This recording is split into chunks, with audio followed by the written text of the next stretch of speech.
السلام علیکم ورحمۃ اللہ وبرکاتہ۔ آج الحمدللہ ثم الحمدللہ 8 ذوالحجہ ہے، حج کے دن شروع ہو چکے ہیں۔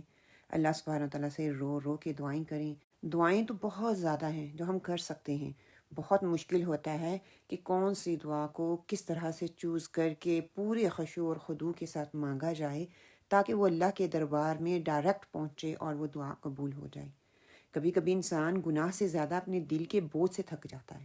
چہرے پر مسکراہٹ تو ہوتی ہے لیکن اندر گلٹ ہوتا ہے، ریگریٹ ہوتی ہے اور بے چینی سی انسان کے اندر ہوتی ہے۔ سمجھ نہیں آ رہا ہوتا کیا کریں۔ کچھ لوگ رات کو سکون سے اس لیے نہیں سو پاتے کہ ان کے دل پر پرانی غلطیوں کی آوازیں زندہ رہتی ہیں، وہ ان کو بار بار جگائے رکھتی ہیں۔ اور سب سے تکلیف دہ بات یہ ہوتی ہے کہ انسان دنیا سے تو اپنے عیب چھپا لیتا ہے نا، لوگوں سے ہم اپنے عیب چھپا لیتے ہیں لیکن اپنے دل سے نہیں چھپا سکتے، اور وہ جو گلٹ ہوتا ہے، وہ جو ریگریٹ ہوتا ہے، بار بار بار بار آپ کو تکلیف دیتا ہے، پین دیتا ہے۔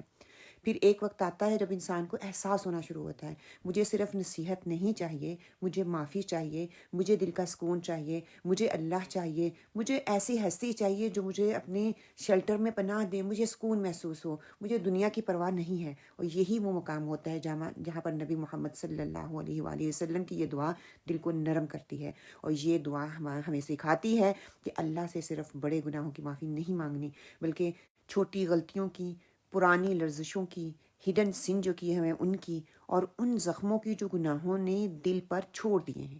اور یہ دعا انسان کو توڑتی نہیں بلکہ اللہ کے سامنے جھکا کر دوبارہ جوڑتی ہے۔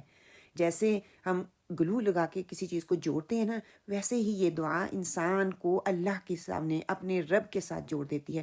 جب بندہ سچے دل سے اللہ سے کہتا ہے اللہم اغفر لی ذنبی کلہ، تو یہ گویا اعتراف کرتا ہے کہ یا اللہ میرے اندر کمزوریاں ہیں لیکن تیری رحمت میری کمزوریوں سے بڑی ہے۔ جس دل کو یہ احساس ہو جاتا ہے کہ میں نے توبہ کرنی ہے، وہ دل کبھی مردہ نہیں ہوتا۔ آج کی دعا کسی کی زندگی بدل سکتی ہے، کسی کے دل کا بوجھ ہلکا کر سکتی ہے، کسی کو اللہ کے قریب لا سکتی ہے۔ کسی کے دل پر بوجھ ہے گناہوں کا، انگزائٹی ہے، ڈپریشن ہے، آپ کو ریگریٹ ہو رہا ہے، بار بار آپ نے، کئی دفعہ ہوتے ہیں چھوٹے چھوٹے گناہ ہم لوگ کر لیتے ہیں، وہ گلٹ جو ہے اندر انسان کو اندر ہی اندر مار رہا ہوتا ہے۔ ہو سکتا ہے آج کی دعا اس کے لیے بہت بڑی دوا بن جائے، ریلیف بن جائے اس گناہ اور ریگریٹ سے نکالنے کے لیے۔ تو چلیں دیکھتے ہیں آج کی ہماری دعا کون سی دعا ہے۔ گناہوں کی بخشش کی دعا۔ اللہم اغفر لی ذنبی کلہ دکہ و جلہ و اولہ و آخرہ و علانیتہ و سرہ۔ یہ صحیح مسلم کی حدیث ہے 1084۔ دیکھیں انسان کی زندگی میں سب سے بھاری چیز ہمیشہ مسئلہ نہیں ہوتا، کبھی کبھی گلٹ ہوتا ہے۔ بعض لوگ ہنستے ہیں، باتیں کرتے ہیں، نارمل ہمیں نظر آ رہے ہوتے ہیں، ہمیں لگتا ہے ان کو کوئی پریشانی ہوتی نہیں ہے، لیکن اندر ہی اندر سے ایسے وہ ٹوٹے ہوئے ہوتے ہیں کہ انسان اندازہ ہی نہیں لگا سکتا۔ کیوں؟ کیونکہ انسان صرف غلطی نہیں کرتا، وہ اپنی غلطیوں کا بوجھ اٹھاتا ہے۔ unresolved guilt creates emotional exhaustion۔ کیا مطلب ہے کہ دل بے چین رہتا ہے، اوور تھنکنگ بڑھتی چلی جاتی ہے، انسان خود کو معاف ہی نہیں کر پاتا کہ یہ گلٹ ایسا ہوتا ہے۔ اور یہی وہ جگہ ہے جہاں پہ نبی محمد صلی اللہ علیہ وسلم نے پھر یہ دعا سکھائی کہ ایموشنل ہیلنگ کیسے ہو سکتی ہے، کہ یہ صرف forgiveness کی دعا نہیں ہے، یہ انسان کے کانشیس اور سب کانشیس گلٹ جو ہوتے ہیں اس کو اللہ کے سامنے آپ کہہ لیں کہ سلینڈر کرنے والی دعا ہے۔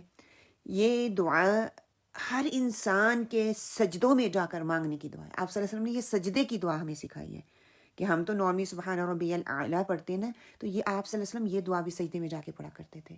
کیا ہے کہ اللہم اغفر لی، اے اللہ مجھے بخش دے۔ دعا کی ابتدا ہی اغفر لی سے ہو گئی۔ کیوں؟ کیونکہ ہیلنگ کا پہلا سٹیپ ہی یہ ہے۔ جب انسان مان لیتا ہے، ایکسیپٹنس اس کے اندر آ جاتی ہے کہ ہاں میں نے غلطی کی ہے، تو ڈینائل جو ہوتا ہے وہ ختم ہو جاتا ہے، ایموشنل اکنالجمنٹ ہو جاتی ہے، اپنی کمزوری کو ہم ایکسیپٹ کرنا شروع کر دیتے ہیں۔ ذنبی کلہ، کہ میرے تمام گناہ، یہاں کلہ بہت اہم لفظ ہے کہ انسان بعض گناہوں پر توجہ کرتا ہے، بعض پر ہم نہیں کرتے، بعض کو اگنور کر دیتے ہیں، لیکن یہ دعا مجھے اور آپ کو، ایک انسان کو جو ٹوٹا ہوا ہے، گناہوں میں ڈوبا ہوا ہے، اس کو ایک ٹوٹل آنیسٹی سکھا رہی ہے کہ اٹس اوکے، گناہ ہو جاتے ہیں، کچھ غلطیاں یاد رہ جاتی ہیں، کچھ سب کانشیس میں چھپ جاتی ہیں، لیکن جو کانشیس گلٹ ہے، جو ہڈن شیم ہے، جو سپریسڈ ریگریٹ ہے، سب کو اللہ سبحانہ تعالیٰ کے سامنے رکھ دو۔ اللہ سب کچھ جانتا ہے، دکھا ہوا جلا ہو، دقت چھوٹے چھوٹے گناہ، چھوٹے چھوٹے جو تمہیں محسوس بھی نہیں ہوتے، اور جلا بڑے بڑے گناہ کر کے چلو ہمیں تھوڑا گلٹ رہتا ہے نا کہ میں نے بڑا گناہ کر لیا ہے. پہلے چھوٹے گناہ کی بات ہوئی، پھر بڑے گناہ کی آرڈر دیکھیں. کیوں؟ کیونکہ چھوٹی چھوٹی غلطیاں جو ہیں اسیمیلیٹ ہو کر انسان کے کریکٹر کو افیکٹ کرتی ہیں. جب وہ چھوٹی چھوٹی چھوٹی چھوٹی بڑی ہو جاتی ہیں نا، انسان کے کریکٹر کو وہ افیکٹ کرنا شروع کر دیتی ہیں، اور small repeated habit shape identity بنا دیتی ہے انسان کی. مثلاً چھوٹا جھوٹ، چھوٹی جیلسی، چھوٹی نیگیٹیوٹی، چھوٹا چھوٹا لک ڈاؤن، چھوٹے چھوٹے جھوٹ بول بول کے، چھوٹی چھوٹی تعریفیں کر کے، چھوٹے چھوٹے کاموں سے انسان شروع ہوتا ہے اور آہستہ آہستہ پرسنالٹی کو کرپٹ کرتا چلا جاتا ہے، اپنی پرسنالٹی کو کرپٹ کرتا چلا جاتا ہے. اس لیے یہ دعا پہلے سبٹول جو سنز ہوتے ہیں ان کا ذکر کرتی ہے کہ انسان بڑے گناہوں سے تو ڈرتا ہے، اس کو پتہ ہے یہ بڑا گناہ ہے، لیکن جو چھوٹے چھوٹے گناہ ہوتے ہیں، معمولی گناہ جس کو ہم سمجھتے ہیں، جن کو حقیر سمجھتے ہیں، گناہ سمجھتے ہی نہیں ہیں، کسی کی حق تلفی کر دی، کسی پہ گناہ کر دیا، کسی کو لک ڈاؤن کر دیا، کسی کا مذاق اڑا دیا، کہ یہ دعا ہمیں اسپرچولی اویئر کرے گی. وہ اولہ آخرہ، پہلے گناہ اور آخری گناہ.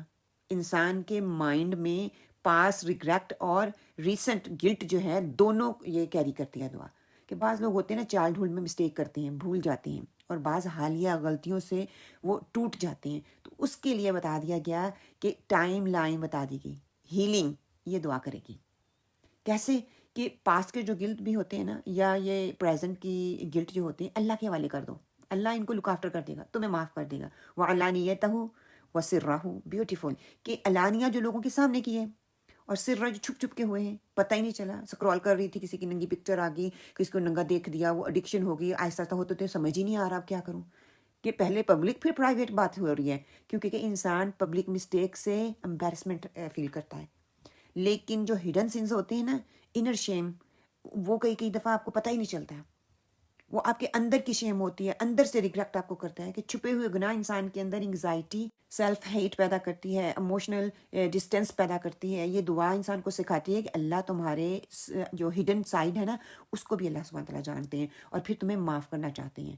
ترکیب دیکھ لیں کہ کتنی خوبصورت طریقے سے آئی ہے. اغفر لی، ایکسیپٹنس سکھائی جا رہی ہے. ذنبی کلہ، ٹوٹل آنیسٹی، دکھا ہوا جلہ، awareness of all the sins ہم جو کرتے ہیں، اولہ و آخرہ، ہیلنگ پاسٹ اینڈ پریزنٹ، علانیہ و سرہ، کہ ریلیز فرام دا شیم. اللہ اکبر، کہ یہ دعا بہت یونیک ہے.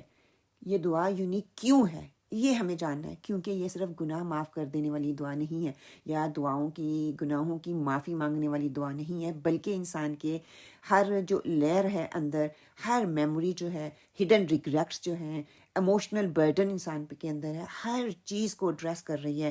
یہ کہہ رہے ہیں کہ کمپریہنسو ایموشنل کلیننگ کر رہی ہے انسان کی. کہ جب انسان انگزائٹی ہوتی ہے، گلٹ ہوتا ہے، ریگریٹ ہوتی ہے، شیم ہوتی ہے، اسپرچوئل امپیٹنس محسوس کرتا ہے، تو یہ دعا پڑھنا صرف عبادت نہیں ہے بلکہ ایموشنل ڈیٹاکس ہے. ہم جب پتلے ہونے لگتے ہیں تو کہتے ہیں نا کہ موٹا بندہ جو ہوتا ہے وہ پہلے ڈیٹاکس کرے، ڈیٹاکس ڈرنک پیتے ہیں اور کئی کچھ کرتے ہیں. تو یہ جو ہے اپنے آپ کو پاک کرنے کے لیے، گناہوں سے پاک کرنے کے لیے ایموشنل ڈیٹاکس دیا جا رہا ہے. یہ ہماری اسٹرانگ کانسلیشن کی جا رہی ہے کہ اللہ سے کچھ ہائڈ کرنے کی ضرورت نہیں ہے، نہ پرانی غلطیاں، نہ چھوٹے گناہ، نہ بڑے گناہ، نہ پبلک کے گناہ، نہ ہڈن گناہ، وہ سب انسان کو مکمل طور پر جانتا ہے. اور جب انسان مکمل آنیسٹی کے ساتھ اللہ کے سامنے جھک جاتا ہے تو دل ہلکا ہو جاتا ہے، دل کے اندر جو بوجھ ہوتا ہے وہ ہلکا ہونا شروع ہو جاتا ہے.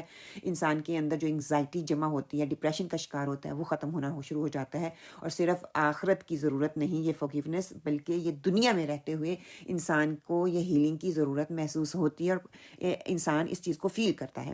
امید کرتی ہوں یہ دعا جو ہے ہمارے اندر اور باہر کو ہمارے سامنے لا کے رکھے گی، ہمیں اللہ کے سامنے جھکانے پہ مجبور کر دے گی، اللہ کے سامنے اپنے گناہوں کو کھول کر اور رو رو کر دعا مانگنے پر مجبور کر دے گی.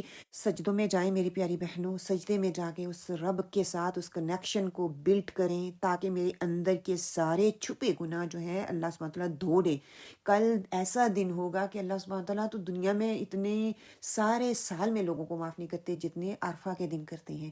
تو اپنی دعاؤں میں سب کو یاد رکھیں، بہن بھائیوں کو، اپنی فیملی کو، جتنے مسلمانوں پر ظلم ہو رہے ہیں ان سب کو، اپنے استاذہ کو، اپنی مطلب ہر انسان کو اپنے دعاؤں میں شامل رکھیں. اپنے ساتھ ساتھ دوسروں کے لیے بھی خیر خواہ ہوں، اس دعا کو دوسروں کے ساتھ شیئر کریں. شاید کسی کے دل کا حال اس کی زبان پر آ جائے اور وہ اپنے آپ کو کھول کر اپنے رب کے سامنے اپنے گناہوں کی معافی مانگ لے. انشاءاللہ تعالیٰ اس دعا کو ہم مل کے ایک دو دفعہ پڑھ لیتے ہیں. اللہم اغفر لی ذنبي كله دكه وجله وأوله وآخره وعلانيته وسره اللهم اغفر لي ذنبي كله دكه وجله وأوله وآخره وعلانيته وسره سبحانك اللهم وبحمدك أشهد أن لا إله إلا أنت أستغفرك وأتوب عليك. السلام عليكم ورحمة الله وبركاته.